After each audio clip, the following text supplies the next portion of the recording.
बहुत सारे लोग ऐसे हैं जो मन से बड़े कुटिल, बड़े चालाक, बड़े दुष्ट होते हैं, लेकिन दूसरे को बेवकूफ बनाने के लिए, अपना काम निकालने के लिए सज्जन होने का ढोंग करते हैं। कब ऐसा होता है?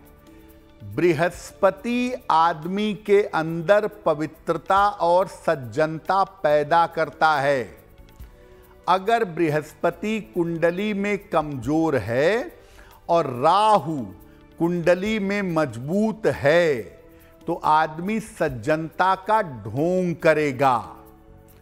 जब कुंडली में केवल शुक्र मजबूत होगा तो भी आदमी विनम्रता का, शालीनता का ढोंग करेगा, बाहर अपने आप को बड़ा सज्जन दिखाएगा, घर में पत्नी, बच्चों, पति के साथ मारपीट करेगा।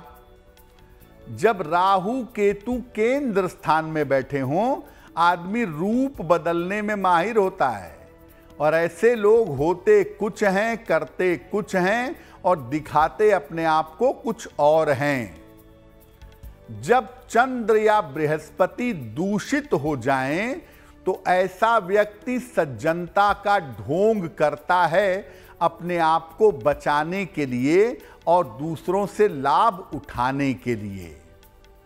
अब आप अंदर से कोई सुधार नहीं कर रहे हैं अपने व्यवहार में, अपने जीवन में आप अंदर से कोई सुधार नहीं कर रहे। अंदर आपके उतनी ही दुष्टता है। बात चरित्र की करते हैं लेकिन सर्वाधिक चरित्रहीन हैं। तो इसका प्रभाव क्या है? अगर आप ऐसा करेंगे तो जीवन में कोई ना कोई गंभीर बीमारी आपको जरूर होगी, आज नहीं तो कल।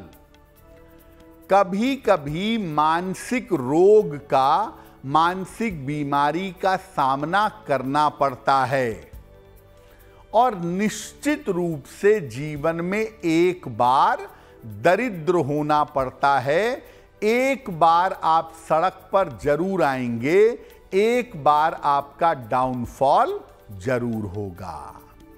तो देखिए, आप सज्जन होने की कोशिश करिए अगर आपके अंदर निगेटिविटी है, और जब आप सज्जनता की कोशिश करेंगे आगे बढ़ने की तो आपको दिखावे की जरूरत नहीं पड़ेगी। फूलों की सुगंध से ही लोग आकर्षित हो जाते हैं। तो सज्जन बनने का प्रयास करिए, सज्जनता का ढोंग मत करिए। देखिए, बहुत बार ऐसा होता है कि व्यक्ति वास्तव में ईमानदार होता है। ईमानदार लोग प्रदर्शन नहीं करते हैं, ढोंग का तो सवाल ही पैदा नहीं होता।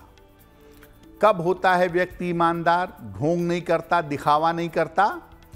केंद्र स्थान में केवल अगर शुभ ग्रह बैठे हों, लग्न, चतुर्थ, सप्तम, दशम में केवल शुभ ग्रह हों तो व्यक्ति ईमानदार होता है।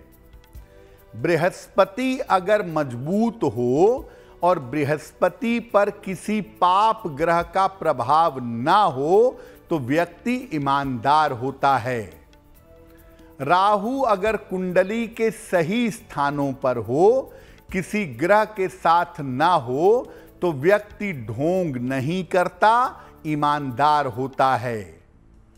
मूलांक 1, 2 और 9 वाले लोग आम तौर पर ईमानदार होते हैं।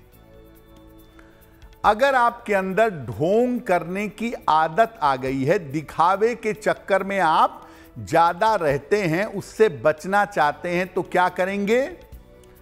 सूर्य भगवान की उपासना करिए। रोज सुबह सूर्य भगवान को जल चढ़ा के उनसे प्रार्थना करिए कि मेरा मन, मेरी सोच शुद्ध हो, मेरे अंदर की नकारात्मकता दूर हो। साथ ही साथ नियमित रूप से गायत्री मंत्र का जप भी करें। सुबह शाम गायत्री मंत्र पढ़ें, सुबह सूर्य भगवान को जल चढ़ाएं। तो ऐसा करने से निश्चित रूप से आपका मन, आपकी सोच पवित्र होगी। आप ढोंग और दिखावे के चक्कर में नहीं पड़ेंगे। देखिए, पूजा उपासना जो है ना, वो बड़ी व्यक्तिगत चीज है, बड़ी पर्सनल चीज है। भजन और भोजन जितना गोपनीय रहे, जितना सीक्रेटिव रहे, उतना ही अच्छा है। तो आप हवन कर रहे हैं, बिल्कुल करिए, मनाही नहीं है उसके लिए। आप आरती कर रहे हैं, बिल्कुल करिए। आपने देवी के दर्शन किए, भगवान के दर्शन किए, बड़ा अच्छा किया। आप आंख बंद करके ध्यान लगाते हैं, रात में घंटों घंटों ध्यान करते हैं, बड़ा अच्छा है। लेकिन आप ध्यान करने बैठे, आपने अपनी पत्नी से कहा कि जब मैं ध्यान करूंगा मेरी फोटो खींच लेना, और फिर अगले दिन आपने सोशल मीडिया पे डाल दिया कि भैया मैं तो गंभीर ध्यान करता हूं। आपका और ईश्वर का संबंध बहुत पर्सनल है, बहुत व्यक्तिगत है। इस संबंध का प्रदर्शन मत करिए, क्योंकि अगर आप अपने पूजा उपासना का, ध्यान का, मंत्र जप का अगर आप प्रदर्शन करेंगे तो ईश्वर की जो कृपा है वो आपको नहीं मिल सकेगी, क्योंकि ईश्वर भी आपके साथ अपना व्यक्तिगत संबंध बनाता है। और जब आप उसको सार्वजनिक कर देते हैं, सबको बताने लगते हैं, तो ऐसी स्थिति में ईश्वर की कृपा होना कम हो जाता है।